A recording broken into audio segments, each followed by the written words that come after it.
Hello everyone and welcome back to JK Alerts. I hope you are all doing well. और अगर हमारे channel से जुड़े हो तो आपका math, reasoning, GK, science, English सब सही चल रहा होगा। और वैसे भी एग्ज़ाम मई में है तो मार्च में तो जाके टाइपिंग होगी, तो there is sufficient amount of time available.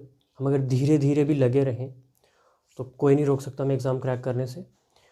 Plus जितनी चीज़ें आपको मिल चुकी हैं मेक श्योर करो कि यार उस पर तो 100% कमांड हो ही जाए, वहाँ पे तो 1% की भी कमी नहीं रहनी चाहिए। रेशो में मैंने 7 वीडियोस दी हैं, परसेंटेज में आज 6th वीडियो है और 7th वीडियो भी आएगी। मतलब मैं हर चैप्टर को कोशिश करूँगा यही कोई 6, 7 या 8 वीडियोस में कवर करते जाऊँ। जैसे इसके बाद टाइम एंड वर्क आएगा तो वो भी 6, 7 वीडियो में ख़त्म कर दूँगा मैं। मतलब लगभग बाकी चैनल से आप कंपैरिजन करके देखो, हम जो आपको मटेरियल प्रोवाइड कर रहे हैं ये 1 स्टेप अहेड है। मतलब बाकी आपको उस लेवल तक नहीं लेके जा रहे जहाँ मैं आपको लेके जा रहा हूँ। वो सिर्फ सिंपल क्वेश्चन करवा रहे हैं कि A is 40% of B, what percent of A is greater than B, कुछ ऐसे क्वेश्चन जिसमें कुछ नहीं करना होता, एक लाइन में आंसर निकल जाता है। आप बोलोगे लास्ट वीडियो में मैं वैसे क्वेश्चन भी बता दूंगा, उसके लिए मुझे नहीं लगता कोई कॉन्सेप्ट की ज़रूरत है, वो बच्चा कोई भी कर लेगा वो वाले क्वेश्चन। बट स्टिल अगर आप डिमांड करोगे तो मैं वो भी कवर कर दूंगा एक एक्स्ट्रा वीडियो बना के। बट मुझे लगता है मेरा काम है आपको वो चीज़ें बताना जो आपको कहीं और से नहीं मिल रही। I am very much sure कि आप बाकी चैनल्स को भी फॉलो करते हो, बिकॉज ह्यूमन नेचर है, हम कोई एक जगह नहीं रुक सकते, हमें वहाँ भी देखना क्या चल रहा है, वहाँ भी देखना क्या चल रहा है। ठीक है, आप बाकियों को भी फॉलो करो, लेकिन मुझे लगता है बाकी जगह से आपको छोटी मोटी चीज़ें तो मिल रही हैं, जो एक्चुअल सही चीज़ें हैं वो हमारे चैनल पे मिलती रहेंगी। तो आज हम करेंगे वेन डायग्राम बेस्ड क्वेश्चंस। और अगर परसेंटेज चैप्टर की बात करूँ तो these are the easiest ones. ज़्यादातर क्वेश्चंस में 2 फैक्टर रहेंगे, जैसे इसमें क्या है, इंग्लिश और हिंदी, 2 सब्जेक्ट की बात कर रहा है। ज़रूरी नहीं है 2 फैक्टर वाला क्वेश्चन हो, 3 फैक्टर वाला क्वेश्चन भी पेपर में आ सकता है। तो मैं लास्ट में एक 3 फैक्टर वाला क्वेश्चन भी कर दूंगा, वेन डायग्राम से भी करके दिखाऊंगा और फॉर्मूले से भी करके दिखाऊंगा। और 3 वाले में आपको एडवाइस करूंगा कि फॉर्मूला ही यूज़ करो, है ना। मेरा सजेशन यही रहेगा कि 3 वाले में फॉर्मूला यूज़ करो, बिकॉज उससे क्वेश्चन है जल्दी हो जाएगा, तो कुछ ज़्यादा दिमाग नहीं लगाना है। जबकि 3 वाले की वेन डायग्राम बनाने के लिए थोड़ा टाइम लगता है। 2 वाला तो वेन डायग्राम से करना, कोई फॉर्मूला नहीं यूज़ करना, कुछ नहीं करना, 2 वाला ईजिली वेन डायग्राम से हो जाता है। प्लस एक क्वेश्चन आपने कमेंट में पूछा हुआ है इनकम एक्सपेंडिचर वाला, तो वो भी मैं लास्ट में कवर कर दूंगा। हाँ ठीक है, जो चीज़ें आप कमेंट में पूछते जा रहे हो वो होती जाएंगी कवर। टाइम ज़रूर लग सकता है, तो पेशेंस तो मैंने पहले कहा आपको कि रखनी पड़ती है, बिकॉज आप बोलते हो दिन की 2 वीडियोज़, 2 मैथ की सिर्फ, यार 2 वीडियोज़ मैथ की कैसे दे दें दिन में। मतलब धीरे धीरे कंटेंट देंगे तो वो आपके दिमाग में अच्छे से घुसेगा। डालने को मैं परसेंटेज चैप्टर की एक पूरी वीडियो डाल दूँ 6 घंटे की, बट उसको देखेगा कौन। कि इतनी पेशेंस है आप में कि 6 घंटे की वीडियो देखो, इवन 6 दिन लगा के भी आप पूरी वीडियो नहीं देखोगे, आप ऐसे स्किप करते जाओगे आगे आगे, उससे ना आपका बेनिफिट है ना मेरा बेनिफिट है। मैं चाहता हूँ कि वीडियो चाहे 30 मिनट की बने, 35 मिनट की बने, बट छोटी छोटी हो और पार्ट्स में हो, कि आपको जो चीज़ पढ़नी है सीधा उस पर जंप करो। इनकम एक्सपेंडिचर में दिक्कत है तो इनकम एक्सपेंडिचर वाली देख लो, वेन डायग्राम वाली देखनी है तो ये देख लो, बेसिक देखना है तो बेसिक देख लो। नहीं तो मैं 1 शॉट में पढ़ा दूँ पूरा का पूरा, मेरा क्या, मैं ये पूरा चैप्टर एक दिन में कवर कर सकता हूँ, बट एक दिन में आपको कोई बेनिफिट नहीं होगा। और देखा गया है कि ये कि एक वीडियो को ज़्यादातर लोग नहीं देखते, बहुत बड़ी वीडियो हो तो हमारा इंटरेस्ट बड़ी जल्दी ख़त्म हो जाता है, पेशेंस नहीं है ना हमें बहुत जल्दी चीज़ें चाहिए। थोड़ी सी लेंथ वीडियो की ज़्यादा हो तो हाँ, या तो हम फास्ट फॉरवर्ड करके देखेंगे, इवन एजुकेशन वीडियोज़ को भी, तो बाकी तो समझ आता है। बट एक जिसमें कुछ पढ़ा रहा हूँ मैं या कोई भी पढ़ा रहा है, उसको फास्ट फॉरवर्ड करके देख रहे हो तो कैसे समझ आएगा। इवन जब मैंने खुद पढ़ाई की है यूट्यूब से, तो एक वीडियो को कम से कम 3-3 बार देखना पड़ा है, कई बार नहीं समझ आता फर्स्ट गो में, तो क्या हुआ, दोबारा देखो दोबारा देखो दोबारा देखो। यही तो लग्जरी है यूट्यूब पे कि एक कंटेंट को आप 15 बार भी देख सकते हो, 20 बार भी देख सकते हो, जो कि ऑफलाइन क्लास में नहीं है। ऑफलाइन क्लास में टीचर को बोलोगे कि यही चीज़ 15 बार एक्सप्लेन करे, नहीं करेगा, वो क्लास का टाइम ख़राब होता है, प्लस बाकी बच्चे इरीटेट होते हैं। लेकिन यहाँ फ़ोन आपके हाथ में है, जो क्वेश्चन नहीं समझ आया उसको दोबारा देखो यार। प्लस एक चीज़ ज़रूर करो कि जब भी वीडियो देखते हो तो पेन कॉपी हाथ में लेके रखो, नोट्स बनाओ प्रॉपर। सिर्फ वीडियो देखने से फ़ायदा नहीं होगा, जब साथ साथ लिखते भी जाओगे ना तो डबल बेनिफिट मिलेगा। एक्सपीरियंस से बोल रहा हूँ कि जब आप किसी चीज़ के नोट्स बनाते हो साथ साथ, इवन मैथ भी, मैं सिर्फ जीएस की बातें करूँ, मैथ के भी आपको प्रॉपर नोट्स बनाने हैं। क्वेश्चन देखा एज इट इज़, क्वेश्चन भी पूरा लिखना है। क्वेश्चन पूरा नहीं लिखना चाहते हो तो स्क्रीनशॉट ले लिया क्वेश्चन का, बट लिख लो, कुछ नहीं होता। वैसे भी अगर आप इस एग्ज़ाम की तैयारी कर रहे हो इस टाइम पे, तो मुझे नहीं लगता आप इसके अलावा कुछ और कर रहे हो, टाइम तो होगा आपके पास। आराम से क्वेश्चन लिखो, फिर एक अटैम्प्ट उस क्वेश्चन को खुद मारो, कि अगर मैं इसको नॉर्मल अप्रोच लगाऊं, जैसे मेरे को समझ आ रहा है इस क्वेश्चन को कैसे करना चाहिए, आप करो, फिर देखो कि वीडियो में कैसे सॉल्व किया है। आधे घंटे की वीडियो देखने में 1-1.5 घंटा लगता है अगर तरीके से पढ़ना हो किसी ने, लेकिन आप आधे घंटे की वीडियो को 10 मिनट में कवर करने की कोशिश करोगे तो नहीं होगा फ़ायदा। मैं स्ट्रेट फॉरवर्ड चीज़ें बोलता हूँ आपको, हो सकता है बुरी लगे, बट बुरी आज लग जाएंगी तो कोई बात नहीं है, आपका इन फ्यूचर फ़ायदा हो जाएगा। चलो स्टार्ट करते हैं without wasting much time. In an examination 60% of the students pass in English. English में 60% बच्चे पास होते हैं, पासवर्ड लिखा है इन्होंने। देन 70% पास इन हिंदी।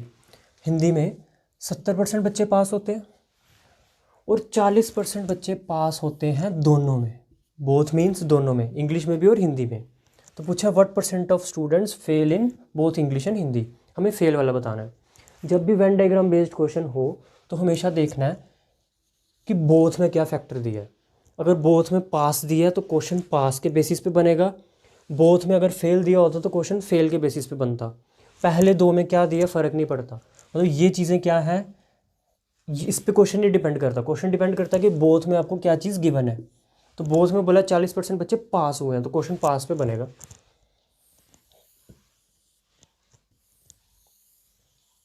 क्वेश्चन बन रहा है ये पास पे। और यहाँ पे ले लो इंग्लिश वाले, यहाँ पे ले लो हिंदी वाले। सबसे पहले इंटरसेक्शन पार्ट भरना होता है। ये समझते हो ना, ये दोनों के इंटरसेक्शन है। इंटरसेक्शन मतलब जो दोनों में कॉमन है। बोथ वाला रीजन है ये बोथ में, जिसमें मतलब दोनों में पास हुए हैं। जो बच्चा इंग्लिश में भी पास हुआ होगा, जो बच्चा हिंदी में भी पास हुआ होगा, उसको इस रीजन में रखूँगा मैं।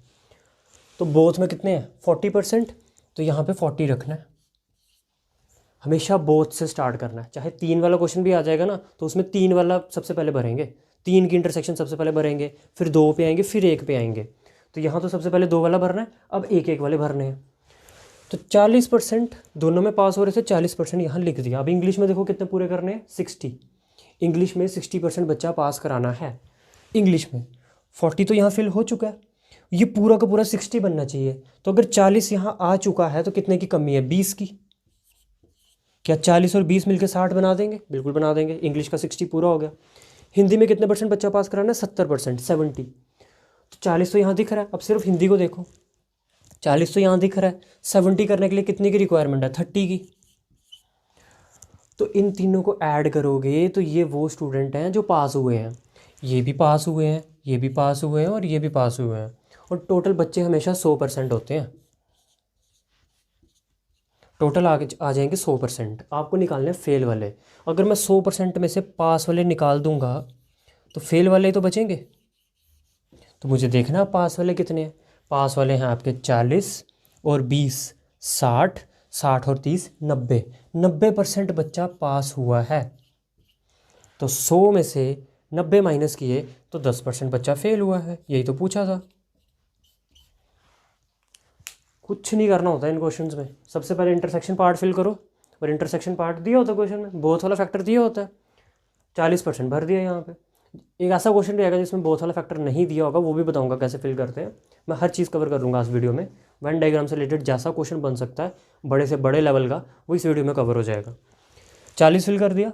फिर बच्चे गलती क्या करते हैं कि उनको इंग्लिश में दिख रहा होता है 60, तो वो यहाँ 60 फिल कर देते हैं। फिर आंसर नहीं सही आ सकता, क्योंकि अगर यहाँ 60 फिल कर दिया तो 60 और 40 मिलकर यही 100 हो गए। इट मीन्स बच्चा तो फेल हुआ ही नहीं। और फिर हिंदी का 70 फिल करोगे तो 40 और 60, 100 और 70, 170। 170% बच्चा हो सकता है। बच्चा तो 100% ही हो सकता है, 170% कैसे हो सकता है? तो हमेशा देखना है कि इंग्लिश में कितने दिए हैं, 60% दिए हैं, तो 40 ये वाले गिनने हैं, बिकॉज ये दोनों में पास है। ये सिर्फ हिंदी में पास नहीं है, ये इंग्लिश में भी पास है। तो फिर इंग्लिश में काउंट होगा कि नहीं होगा? ये पोर्शन होगा। तो 40 ये 20 ये इंग्लिश में 60 पूरे हो गए। फिर ये 40 वाले हिंदी में भी पास हैं, तो हिंदी में 70 पूरे करने हैं। 40 और 30 70 हो गए। ये भी पास हो रहे हैं, ये भी पास हो रहे हैं, ये भी पास हो रहे हैं, बिकॉज ये वेन डायग्राम ही पास वाली बनाई थी मैंने।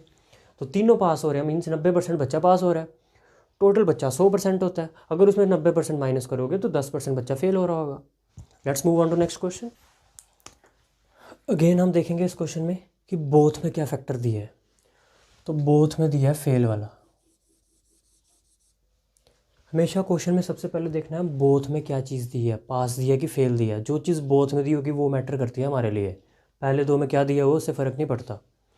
सपोज़ पहले दो में यहाँ पे पास दिया होता और बोथ में फेल दिया होता तो क्वेश्चन मैं फेल पे बनाता। पहले दो की कुछ खास इंपॉर्टेंस नहीं है जितनी बोथ की है, तो बोथ में फेल बोला हुआ तो क्वेश्चन फेल पे बनेगा। तो मैं यहाँ फेल वाले बच्चे ले रहा हूँ। इस वाली सब्जेक्ट्स कौन कौन से हैं? Mathematics and English. तो यहाँ मैथ ले लो, यहाँ इंग्लिश ले लो। सबसे पहले देखना दोनों में कितने फेल हुए। दोनों में 20% फेल हुए तो यहाँ 20 फिल कर दो। अब देखो मैथ में कितने करने हैं?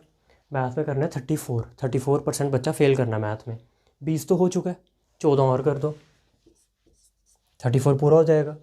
इंग्लिश में कितना पूरा करना है? 42। 20 तो हो चुका है, 22 और डाल दो। तो ये सारे के सारे बच्चे फेल हुए हैं, ये भी और ये भी, because Venn diagram he fail वाली बनी है। तो देखो फेल कितना बच्चा हुआ है? 20 और 14 34 और 22 56% बच्चा फेल हुआ है। These are the students who have failed. अब पढ़ो लास्ट में क्या पूछ रहा है? The percentage of students who passed. Pass वाले पूछ रहा है। हमें पता है टोटल परसेंट कितने होते हैं? 100। टोटल बच्चे कितने होते हैं? 100%। उसमें से अगर मैं फेल वाले घटा दूंगा तो कौन से बचेंगे? पास वाले तो बचेंगे, और फेल वाले मैंने निकाल दिए हैं। तो 100 में से 56 माइनस करोगे, पास वाले आ जाएंगे 44%। 44% मेरे को सी ऑप्शन में दिख रहा है, तो कर दो टिक। गलती कहाँ कर सकते हो आप कि आप हो सकता है 56% को ही आंसर मान लो। 56% इज़ इन ऑप्शंस। तो ध्यान रखना है कि 56% तो ऑब्वियसली कौन से बच्चे होंगे? फेल वाले, बिकॉज वेन डायग्राम किसकी बनी है? फेल की बनी है।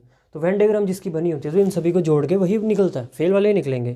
तो 56% बच्चा फेल हुआ है, इट मीन्स 44% बच्चा पास हुआ है। 44% इज़ योर आंसर। एक और क्वेश्चन देखते हैं।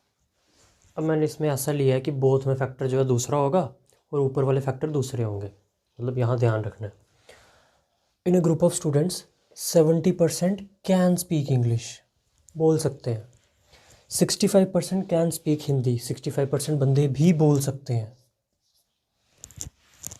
If 27% of the students can speak none of the two languages, ये इंपॉर्टेंट लाइन है कि जो 27% स्टूडेंट्स हैं वो दोनों में से कोई भी भाषा नहीं बोलते।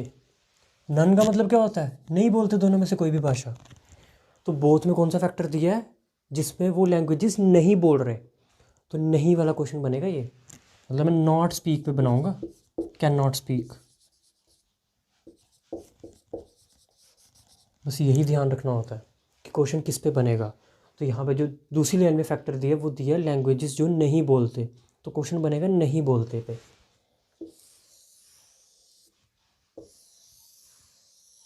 तो यहाँ मैं लूँगा जो इंग्लिश नहीं बोलते, यहाँ मैं लूँगा जो हिंदी नहीं बोलते। नहीं बोलते पे बनेगा, ये ध्यान रखना। तो अगर 70% लोग इंग्लिश बोलते हैं तो कितने परसेंट नहीं बोलते? 30। तो यहाँ 70 से कोई मतलब नहीं है, यहाँ 30 से मतलब है, बिकॉज क्वेश्चन बनेगा नहीं बोलते वाले पे। तो अगर 70% बोलते हैं तो 30% नहीं बोलेंगे, और 65% अगर हिंदी बोलते हैं तो 35% नहीं बोलेंगे। तो 65 नहीं चाहिए, यहाँ पे 35 चाहिए। ये चेंज कर लेना होता खुद से, 100 में से माइनस करके, कोई मुश्किल काम नहीं है। If 70% can do it, 30% can not do it. 65% can do it, 35% can not do it. तो मुझे जो वैल्यूज़ पुट करनी है वो ये वाली करनी है, नॉट वाली। लेकिन सबसे पहले तो इंटरसेक्शन पार्ट फिल करना होता है। तो इंटरसेक्शन में कितना आ जाएगा? 27। तो यहाँ 27 फिल करो। इंटरसेक्शन में जैसे 27 फिल किया, फिर इंग्लिश में पूरे कितने करने हैं? 30। तो 27 तो आ चुके हैं, 30 पूरे करने के लिए कितनी रिक्वायरमेंट है? 3 की। हो गए इंग्लिश में 30 पूरे। हिंदी में पूरे कितने करने हैं? 35। 27 तो आ चुके हैं, 8 और डाल दोगे तो 35 हो जाएंगे। तो इन सभी को प्लस करके वो कौन से लोग निकलेंगे? इन सभी को प्लस करके पता चलेगा कि कितने लोग भाषाएं नहीं बोल सकते। तो ये कितना हो जाएगा आपका? 27 और 3, 30, 30 और 8, 38% लोग ऐसे हैं जो कहीं ना कहीं इंग्लिश में लैग करते हैं, हिंदी में लैग करते हैं, या दोनों में लैग करते हैं। मतलब इनसे भाषाएं नहीं बोली जाती। एंड में क्या पूछ रहा है?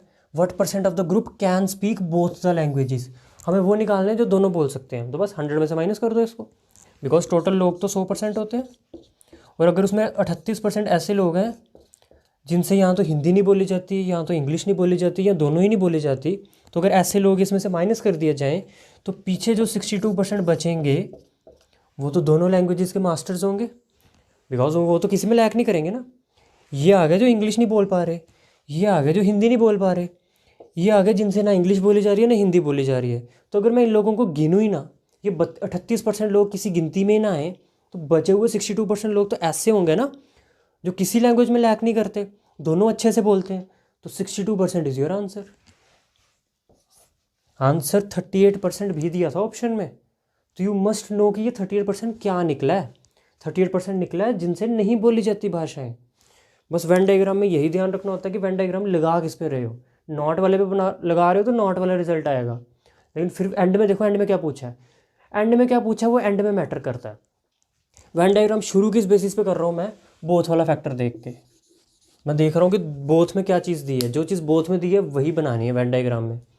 तो ऊपर वाली वैल्यू हो सकता है बोथ वाली ना दी हो, जो फैक्टर बोथ में हो वो ऊपर वाले में ना दिया हो।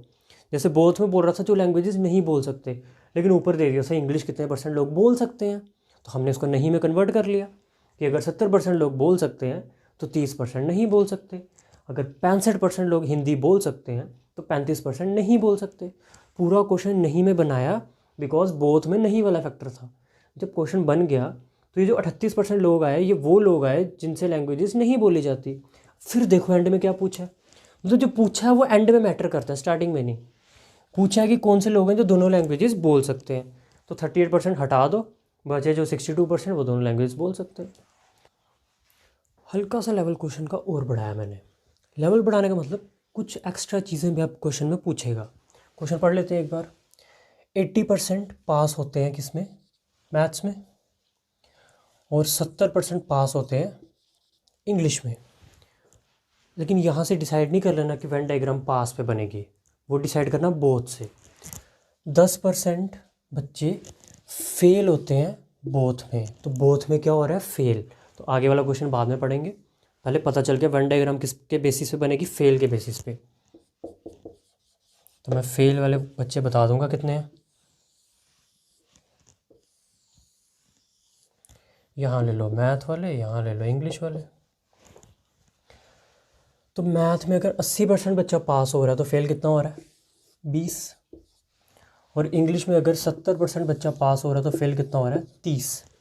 फेल वाले निकालने की क्यों ज़रूरत पड़ रही है, बिकॉज वेन डायग्राम फेल वालों की बनेगी। वो कैसे पता चल रहा है, बोथ वाले में क्या दिया है, फेल वाला फैक्टर।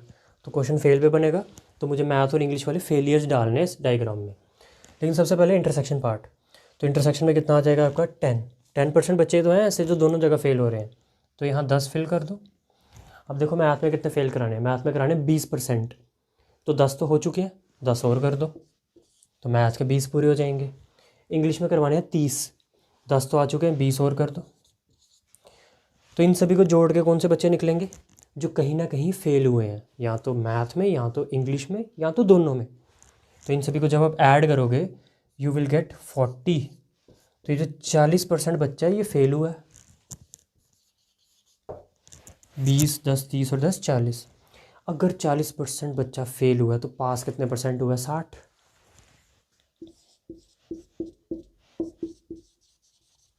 ऑब्वियसली बिकॉज टोटल 100% बनाना होता है, तो अगर 40% बच्चा फेल हुआ है तो डेफिनेटली 60% बच्चा पास हुआ है।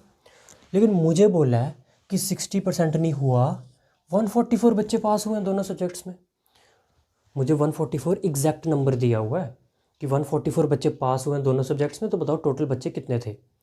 ये तो बोल रहे हैं 144 बच्चे पास हुए हैं, लेकिन मुझे पता चल रहा है कि सिर्फ 60% बच्चा पास हुआ है। तो क्या 60% ही 144 के बराबर नहीं होगा, बिकॉज वो भी पास है और ये 60% भी पास वाला फैक्टर ही है, ये भी तो पास वाले ही हैं। मेरे मुताबिक जब मैंने वेन डायग्राम सॉल्व की तो मुझे पता चला कि 60% बच्चे पास हो रहे हैं।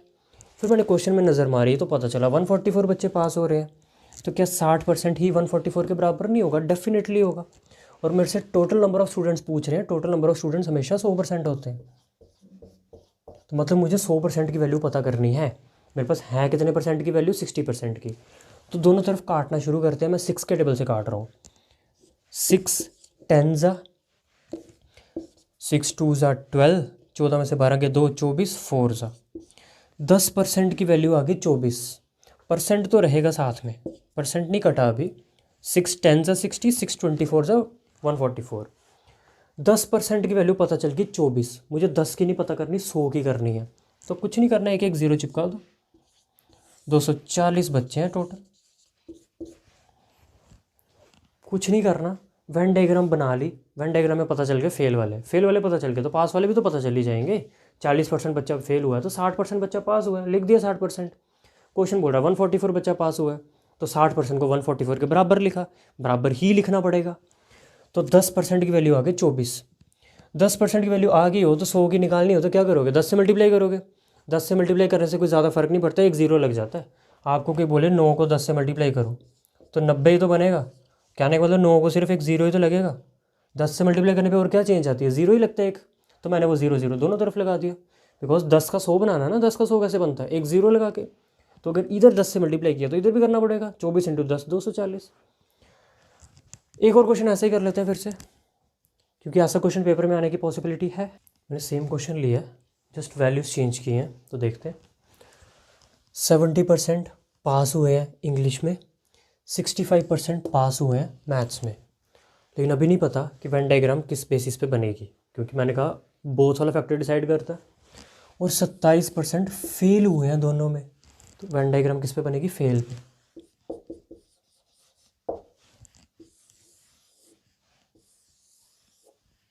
यहाँ ले लो इंग्लिश वाले, यहाँ ले लो मैथ वाले, फेल वाले ले रहा हूँ। तो 27% दोनों में फेल हुए हैं, तो यहाँ 27 फेल होगा।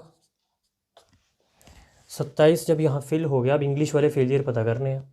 तो इंग्लिश में अगर 70% बच्चा पास हुआ है तो फेल कितना हुआ है, 30। और मैथ में अगर 65% बच्चा पास हुआ है तो फेल कितना हुआ है, 35। फेल निकालना मुश्किल नहीं होता, पास पता हो तो 100 में से माइनस कर दो, फेल निकल जाता है। अब इंग्लिश में 30% बच्चा फेल कराना है, 27 तो ऑलरेडी हो चुका है, 3 और कर दो 30 हो जाएगा। मैथ में 35% बच्चा फेल कराना है, 27 तो हो चुका है, 8 और करा दो। तो ये कुल मिला के वही बच्चे निकलेंगे जो फेल हुए हैं। 27 और 3 30 और 8 38%। 38% ये जो बच्चे निकले हैं, दीज आर फेलियर्स। तो पास वाले कितने होंगे, 100 - 38% विच इज़ 62%। ये जो 62% बच्चे हैं ये पास हुए हैं, और क्वेश्चन में बोला 62% नहीं हुए, 248 स्टूडेंट्स पास, 248 लिखा है। और टोटल नंबर ऑफ स्टूडेंट्स बोल रहा है, वही 100% की वैल्यू चाहिए उसको फिर से। और दी कितने परसेंट की वैल्यू है उसने, 62 की। गलती से भी 38% के बराबर नहीं इक्वेट कर देना, 38% फेल वाले हैं। कल को हो सकता है आपको ये बता दे कि फेल कितने हुए हैं बच्चे, तो फिर 38 के बराबर करना। लेकिन ये तो पास बताए हैं ना, तो पास बताएं तो पास के बराबर इक्वेट करना है। सेम चीज़ें इक्वेट की जाती हैं, ये पास है तो ये भी पास होना चाहिए। अब सीधा 62 से भी कट रहा है, लेकिन पहले 2 से काट देता हूँ। 2 31 जा, 2 124 जा। अब 31 एक प्राइम नंबर है, और प्राइम नंबर सिर्फ खुद के टेबल में ही आता है और 1 के टेबल में, तो 1 से तो कोई मतलब ही नहीं, मतलब ये कटेंगे तो 31 से काटने। देखो आइडिया कैसे लेना होता है, यहाँ क्या दिख रहा है 1 और यहाँ क्या दिख रहा है 4। इट मीन्स 1 का 4 बनाओ। 1 का 4 कैसे बनेगा, इंटू 4, मतलब ये इसका 4 गुना होना चाहिए। लेकिन ज़रूरी नहीं होता कि 4 हो, 14 गुना भी हो सकता है। फिर देखना होता है इसको, ये कितना नज़र आ रहा है 3, और ये कितना नज़र आ रहा है 12। तो 3 का 12 भी कैसे बनता है, 4 गुना बन के करके ही बनेगा। तो सामने दिख रहा है कि किससे मल्टीप्लाई किया जाए, 4 से किया जाए तो बात बन जाएगी। पूरा डिवाइड करके चेक करने की ज़रूरत नहीं होती, एक रफ आइडिया मिल जाता है यूनिट डिजिट से। लेकिन उससे सेटिस्फाई नहीं हो जाना कि हाँ यही आंसर होगा। एक बारी 10th प्लेस वाले को भी नज़र मार लो कि 3 का 12 कैसे बन जाएगा, 4 से मल्टीप्लाई करके, और 1 का 4 भी कैसे बन जाएगा, 4 से मल्टीप्लाई करके। इट मीन्स 4 से ही मल्टीप्लाई करना है।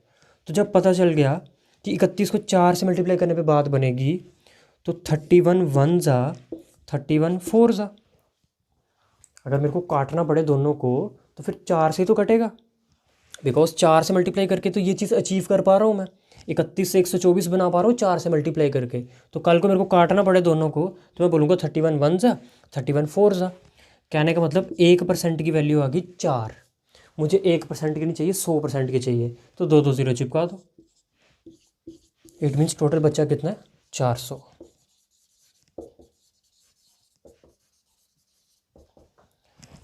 कुछ खास नहीं है, फेल तो सीधे सीधे पता चल जाने हैं आपको। उसके बाद पास कैसे पता करने होते हैं, 100 में से माइनस करके। 38% बच्चा फेल हुआ है तो 62% बच्चा पास हुआ है। उस 62% की वैल्यू क्वेश्चन में दी थी 248, तो हमने काटा 62 1 ज़ा 62 4 ज़ा, मतलब 1% की वैल्यू आ गई 4। 1% की 4 है तो 100% की 400। अब कर लेते हैं एक 3 वाला क्वेश्चन जिसमें 3 चीज़ें होती हैं, और फिर मैं करवा दूंगा वो क्वेश्चन जो आपने कमेंट में पूछा हुआ है। 3 वाला क्वेश्चन थोड़ा सा लेंथी रहता है, रीड करने में भी और सॉल्व करने में भी। तो बोला है 55% वर्कर्स चाय पीते हैं, 45% कॉफ़ी पीते हैं और 40% दूध पीते हैं। तो 3 फैक्टर आ गए ना, चाय, कॉफ़ी और दूध। ये तो बता दिया सिंगल सिंगल क्या क्या पीते हैं। फिर दो दो वाले बताए कि 20% लोग चाय और दूध दोनों चीज़ें पीते हैं, 20% लोग कॉफ़ी और दूध दोनों चीज़ें पीते हैं और 25% लोग चाय और कॉफ़ी दोनों चीज़ें पीते हैं। फिर बता दिए 3 वाले भी कि 15% लोग ऐसे हैं जो तीनों चीज़ें पीते हैं, ड्रिंक ऑल 3 बेवरेजेस। तो हमें बताना है वो बंदे बताओ जो कुछ भी नहीं पीते इन तीनों में से। तो 3 वाली डायग्राम कैसे बनाई जाती है?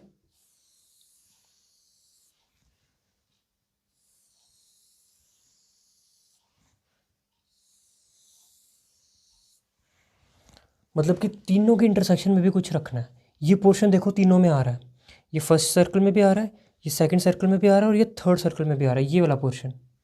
तो ये हो गया तीनों के इंटरसेक्शन वाला। तो क्वेश्चन यहाँ से शुरू होगा, तो सबसे पहले तीनों की इंटरसेक्शन फिल करनी है। तो तीनों तीनों तीनों में क्या आ जाएगा? 15, बिकॉज ये 15% लोग तो ऐसे हैं जो तीनों चीज़ें पी रहे हैं। तो यहाँ 15 फिल करोगे। अब दो दो वाले फिल करने होते हैं। 15 वाला हो गया डन, अब दो दो वाले फिल करने हैं। लेकिन सबसे पहले देख लो कि चाय वाला कौन है, कॉफ़ी वाला कौन है और दूध वाला कौन है। तो वो रैंडमली कुछ भी डिसाइड कर सकते हो। सबसे पहले टी रख रहा है तो ये टी वाला मान लो, ये कॉफ़ी वाला और ये मिल्क वाला। लेकिन ये पूरा क्वेश्चन सॉल्व करके वो लोग निकलेंगे जो बेवरेजेस पीते हैं, बिकॉज ये जो कॉमन पार्ट था ये क्या दिया था? सबसे पहले हमने देखना होता है ना तीनों में क्या कॉमन है। तीनों में 15% में क्या चीज़ दी है? जो ड्रिंक करते हैं तीनों चीज़ें। तो पूरी डायग्राम सॉल्व करके जो टोटल निकलेगा वो लोग होंगे जो कहीं ना कहीं कोई ना कोई बेवरेज ज़रूर पी रहे हैं। तो एक पोर्शन फिल हो गया। अब देखो टी और कॉफ़ी वाला कितना है। तो टी और कॉफ़ी वाला है 25। तो टी और कॉफ़ी में 25 फिल करना है। 15 तो आ चुका है तो 10 और डाल दो तो ये 25 हो जाएगा टी और कॉफ़ी में। अब कर लो कॉफ़ी और मिल्क। तो कॉफ़ी और मिल्क में कितना पूरा करना है? कॉफ़ी और मिल्क में करना है 20 पूरा। तो कॉफ़ी और मिल्क में भी 15 आ चुका है तो 5 और डाल दोगे तो 20 हो जाएगा। फिर आ जाओ टी और मिल्क। तो टी और मिल्क में कितना पूरा करना है? 20। तो टी और मिल्क में 20 पूरा करने के लिए 15 तो आ चुके हैं, 5 और डाल दो तो दो दो वाले फिल हो गए। अब आ जाओ एक एक पे। तो टी में कितना पूरे करने हैं? 55। टी में आ कितना चुका है? 15 और 5 20 और 10 30। 30 आ चुका है टी में ऑलरेडी। करना कितना? 55। 55 में से 30 गए मतलब 25 और करोगे तो 55 पूरा हो जाएगा टी में। कॉफ़ी में कितना पूरा करना? 45। कॉफ़ी में आ कितना चुका है? सिर्फ कॉफ़ी को देखोगे अभी आप, ध्यान रखना है। 15 और 5 20 और 10 30। 30 आ चुका है कॉफ़ी में। पूरा कितना करना है? 45। तो 30 तो आ चुका है तो 45 पूरा करने के लिए यू रिक्वायर 15 मोर, तो 15 हो जाएगा। आप मिल्क पूरा करो। मिल्क कितना? 40। मिल्क में आ कितना चुका है? सिर्फ मिल्क देखेंगे तो मिल्क में आ चुका है 15 और 5 20 और 5 25। 25 आ चुका है, पूरा करना है 40। कितना और लगेगा? 15। इन सभी को प्लस करोगे तो वो लोग पता चल जाएंगे जो कोई ना कोई बेवरेज ज़रूर पी रहे हैं। प्लस करते हैं। 25 और 10 35। 25 और 10 35। 35 और 15 50। 50 और 15 65। 65 और 5 70। 70 और 5 75। 75 और 15 90। तो 90% लोग ऐसे हैं जो कोई ना कोई बेवरेज पीते हैं। या तो कॉफ़ी पीते हैं या चाय पीते हैं, दूध पीते हैं या दोनों पीते हैं या तीनों पीते हैं। 90% लोग वही हैं हु ड्रिंक 1 और द 2 बेवरेजेस और इवन 3। लेकिन मेरे से पूछा है find the percentage of workers who do not drink any beverage, जो कुछ भी नहीं पीते। तो मैंने अभी बताया पूरे लोग कितने होते हैं? हमेशा 100%।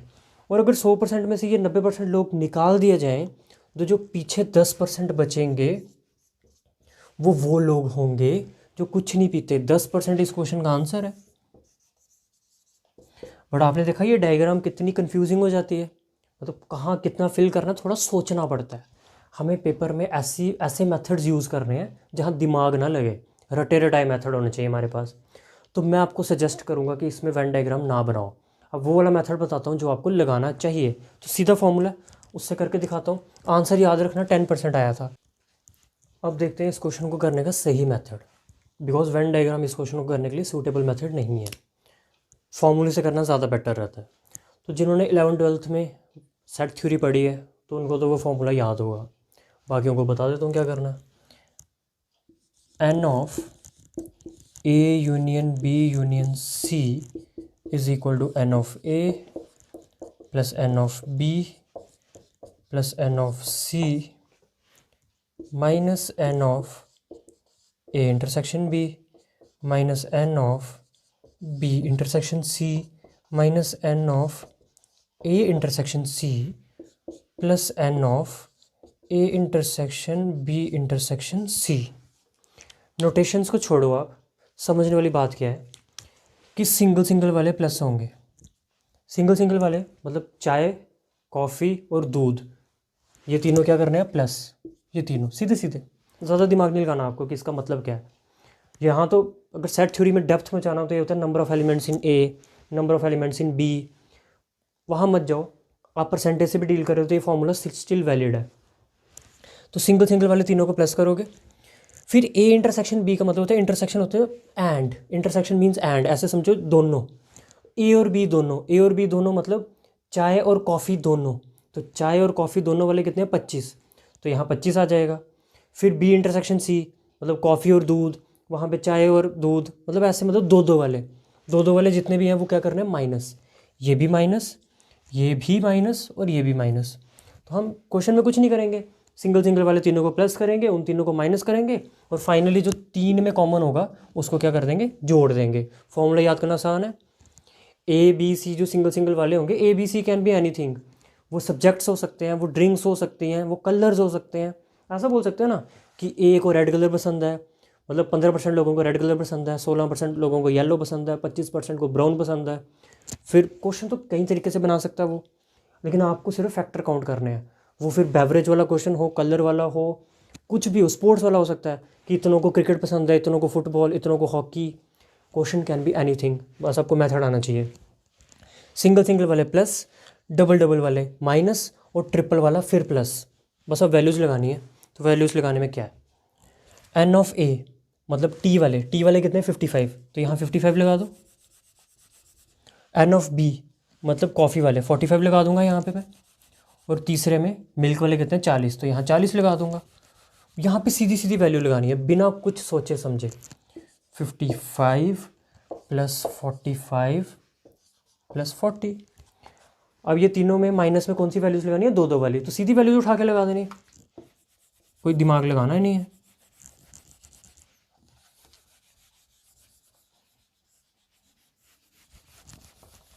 तो क्या फ़र्क पड़ता है, किसी को भी पहले रख लो, 20 20 25 और फाइनली तीनों वाली वैल्यू भी क्या करनी है प्लस करनी है। तो तीनों वाली वैल्यू कितनी 15, 15 यहाँ पे प्लस कर दो।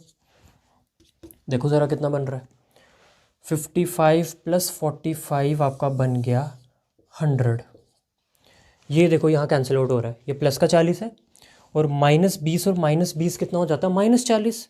बिकॉज अगर दोनों के साथ माइनस की साइन लगी हो तो करते प्लस है बट साइन माइनस की लगाते हैं।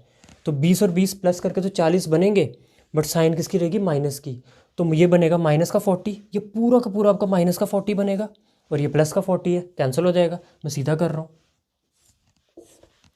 तो ये तो 100 बना था, ये कैंसिल हो गया, पीछे रह गया -25 plus 15, this is 100 -25 plus 15।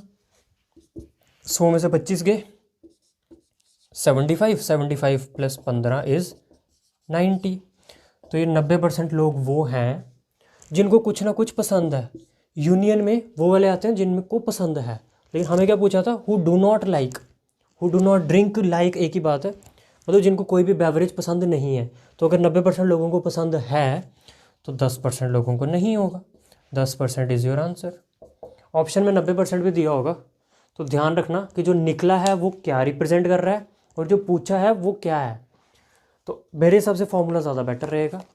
Venn diagram में कम ज़्यादा करके घटाना बढ़ाना पड़ता है, यहाँ कुछ नहीं करना, यहाँ एज इट इज़ वैल्यू उठा के यहाँ पुट कर देनी है।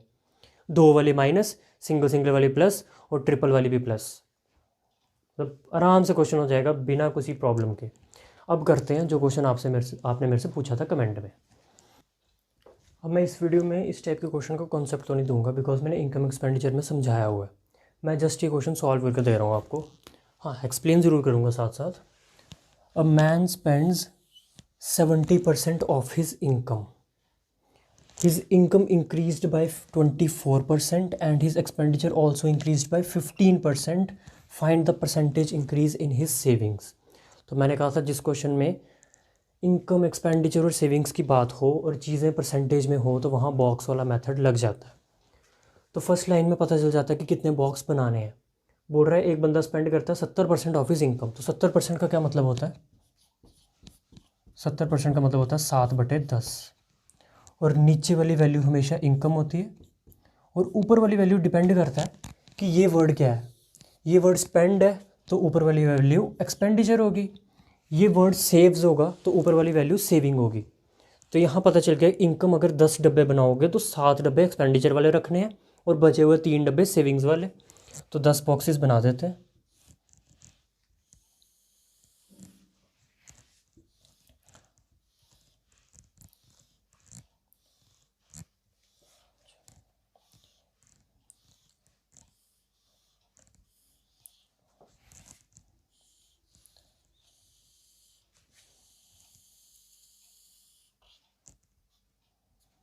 दस बॉक्स बना दिए और ये 10 के 10 इनकम को रिप्रेजेंट कर रहे हैं।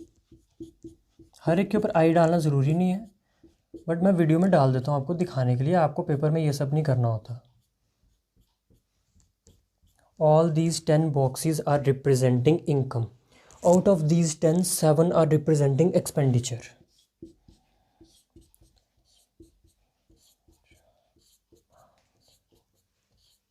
सात अगर एक्सपेंडिचर वाले हैं तो बचे हुए 3 किसके होंगे? सेविंग्स वाले।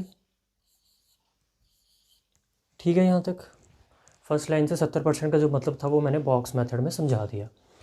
अब बोल रहे हैं इनकम बढ़ी है 24% से। 24% से बढ़ने का मतलब हर बॉक्स में कितना पैसा आया? 24 रुपये।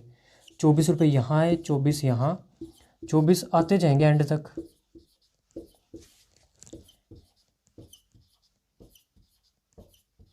इनकम बढ़ने का मतलब यही है कि हर जगह 24 आ जाएंगे। और एक्सपेंडिचर बढ़ गया 15 से, मतलब हर बॉक्स से अब 15 रुपये जाने लगेंगे।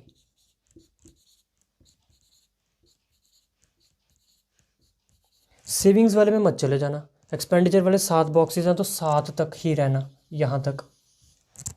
तो हर बॉक्स से कितने पैसे जा रहे हैं? 15 रुपये। आ कितने रहे हैं? 24। जा कितने रहे हैं? 15। आपकी पॉकेट में 24 रुपीज़ आ रहे हैं और 15 रुपीज़ जा रहे हैं। तो बच कितने रहे हैं? 9। तो आप बोलोगे हमने यहाँ पे 9 रुपये बचा लिए। और सिर्फ यहाँ नहीं बचाए, ऐसा आपने हर बार करना है। 7 बार आपको 9 रुपये बचेंगे बिकॉज हर बॉक्स में 24 रुपये आ रहे हैं और 15 जा रहे हैं। तो हर बॉक्स में आपके पास 9 रुपये बचते जाएंगे। और ऐसा कितनी बार होगा? 7 बार। बिकॉज एक्सपेंडिचर वाले बॉक्सेस भी कितने हैं? 7। 1 2 3 4 5 6 7। इट मीन्स कि आपने इस पॉइंट से लेके इस पॉइंट तक 63 रुपीज़ सेव कर लिए। अगर आप 9 रुपये बचा रहे हो और 7 बार बचा रहे हो तो 9 7 से 63। लेकिन ये जो 24 रुपये हैं ये भी तो आपकी सेविंग है। तो 24 और 24 72।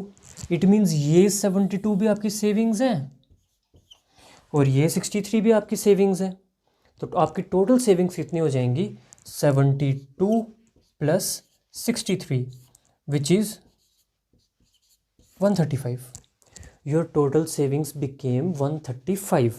बड़े आराम से समझा रहा हूँ कि 24 रुपये आए और 15 रुपये खर्च कर दिए, बचे 9। और ऐसा कितनी बार हुआ? 7 बार। तो 9 7 63 रुपीज़ आपने क्या किए? सेव किए। और ये जो 24 हैं ये भी तो सेव होंगे बिकॉज ये सेविंग्स वाले बॉक्सेस में लिखे गए हैं ना, ये एक्सपेंडिचर में तो नहीं आ रहे। इतना पैसा आपकी जेब में आया और ये आपने सारा का सारा सेव किया। किसी को कोई उधार नहीं देना पड़ा, उधार की ज़रूरत ही नहीं पड़ी इस बार बिकॉज आपका एक्सपेंडिचर कम है। उधार की ज़रूरत तब पड़ती है जब पॉकेट में 24 रुपये आ रहे हो और आप खर्च 30 कर रहे हो, तो फिर 6 रुपये उधार लेना पड़ता है। बट इस केस में उधार की ज़रूरत नहीं है, आप उल्टा इस केस में भी सेव कर रहे हो, पीछे भी सेव कर रहे हो, आगे भी सेव कर रहे हो, तो आपकी सेविंग काफ़ी बढ़ जाएगी। तो 63 प्लस 72 आपकी सेविंग्स बन रही है 135। लेकिन एक चीज़ ध्यान रखनी है कि 135 इस क्वेश्चन का आंसर नहीं हो सकता बिकॉज सेविंग्स वाले डब्बे कितने हैं? 3। एक बॉक्स होता ना सेविंग्स वाला तो 135 आंसर होता, बट सेविंग्स वाले 3 बॉक्स हैं, इट मीन्स ये 135 कितनी जगह डिस्ट्रीब्यूट करना है अभी, 3 जगह। आई थिंक आपसे यही गलती हो रही होगी, आपसे ये जो क्वेश्चन का आंसर नहीं बन पा रहा होगा। This 135 has to be divided among 3 boxes. ये 135 रुपये 3 डब्बों में फिल करने हैं और इक्वली, जैसे यहाँ पे हर जगह 9 आ रहे हैं तो देखना है यहाँ कितने कितने फिल किए जाएँ तीनों में कि 135 बन जाए। तो हम 3 से काट लेते हैं, 3 1 ज़ा 3 4 ज़ा 12 बचे 15 45। इट मीन्स हर बॉक्स में 45 आएंगे, तब जाके 3 डब्बों में कितना फिल हो जाएगा, 135। तो हर बॉक्स में 45 आ रहे हैं, इट मीन्स आपकी सेविंग कितनी बढ़ गई, 45% बढ़ गई। 45% इस क्वेश्चन का आंसर है। अब आपको एग्ज़ाम में इतनी मेहनत नहीं करनी कि आप पहले 10 डब्बे बनाओगे, आपको आइडिया होना चाहिए कितने डब्बे बनने हैं। आइडिया हो जाता है फ्रैक्शन देख के, 7/10। अच्छा 10 डब्बे बनाने हैं, 10 डब्बे किसको रिप्रेजेंट करेंगे, इनकम को। बनाने नहीं है, इमेजिन करना है। 10 डब्बे इनकम को रिप्रेजेंट करेंगे, जिसमें से 7 किसके होंगे, एक्सपेंडिचर के, और 3 किसके होंगे, सेविंग्स के। अच्छा 7 एक्सपेंडिचर के होंगे और मेरी इनकम बढ़ गई है 24% से, मतलब हर बॉक्स में मेरे पास 24 रुपये आए। कितने बॉक्सेस में 24 रुपये, 10 बॉक्सेस में। मेरा एक्सपेंडिचर बढ़ गया 15% से, मतलब मेरे एक्सपेंडिचर वाले बॉक्स से कितने पैसे जाएंगे, 15। मेरे इनकम में तो 24 रुपये आए थे, जा मेरे 15 रुपये रहे हैं, मतलब मैं 9 रुपये सेव कर रहा हूँ। 9 रुपये सेव कर रहा हूँ एक्सपेंडिचर वाले बॉक्सेस में। तो ऐसा कितनी बार करूँगा, 7 बार, बिकॉज एक्सपेंडिचर वाले बॉक्सेस हैं कितने, 7। 9 7 ज़ा 63 रुपीज़ मैंने सेव कर लिए एक्सपेंडिचर वाले बॉक्सेस तक। लेकिन सेविंग्स वाले भी तो 3 बॉक्सेस हैं, तो उनमें भी 24 रुपये आप पड़े हुए हैं। 24 3 ज़ा 72 रुपीज़ वहाँ पड़े हुए हैं, 63 मैंने यहाँ से सेव कर लिए। टोटल पैसा कितना हुआ, 72 + 63 विच इज़ 135। 135 रुपीज़ आ गए मेरे पास कितने बॉक्सेस में, 3 बॉक्सेस में, बिकॉज सेविंग्स वाले 3 बॉक्स हैं।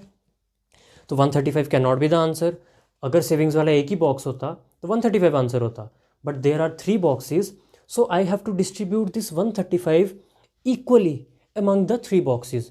So divide 135 by 3, you will get 45. 45 रख दो हर बॉक्स में, तो इट मीन्स सेविंग कितनी बढ़ गई आपकी, 45%।